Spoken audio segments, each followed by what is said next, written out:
notice na nag-beep. So, kanina, tinignan ko yung memory. So, nakalimutan ko, meron nga pala siyang video card. Nilinis ko ang una yung memory pero hindi na-fix. Dahil nga sa nakalimutan ko may video card. So, video card pala yung naging problema. So, ginawa ko, tinanggal ko yung video card, tapos tinest ko ng memory lamang. So, nagkaigi naman. So, tingnan natin ngayon kung magbibip pa rin or hindi na. So, yung nagbibip pa rin. Ang problema is video card kasi natesting ko na siya ng walang video card. So, tanggal natin yung video card, papakita ko sa inyo. Tanggalin muna natin ang saksak. And then, tatanggal natin yung video card. Lilinisin natin yung video card with eraser. And then, habang binubuhay natin ito na walang video card para makita nyo lang na gumagana.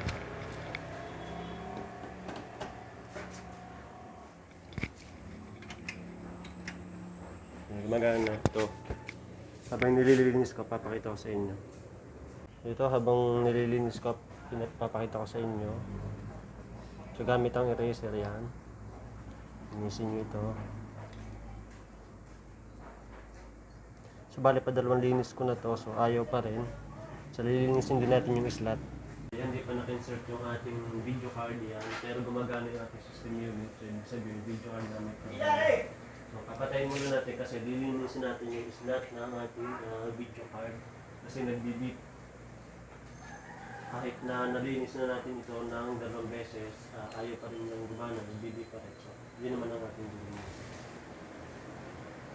Pag lilinisin natin, tatanggalin muna natin yung saksak para walang kuryente. And then, gamit ang ating brush, lilinis natin ito ating slot, video card slot. Ayan.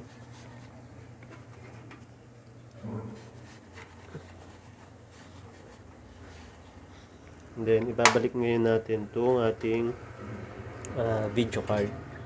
Oops, baliktad.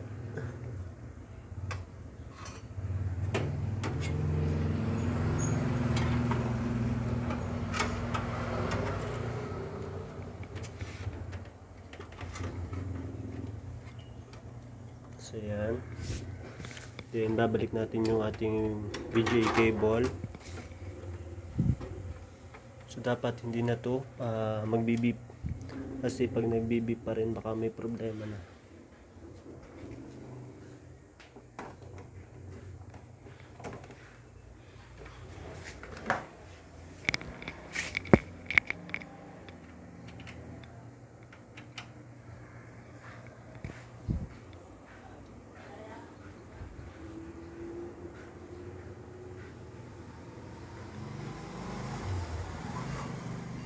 So yun, nagbibip pa rin.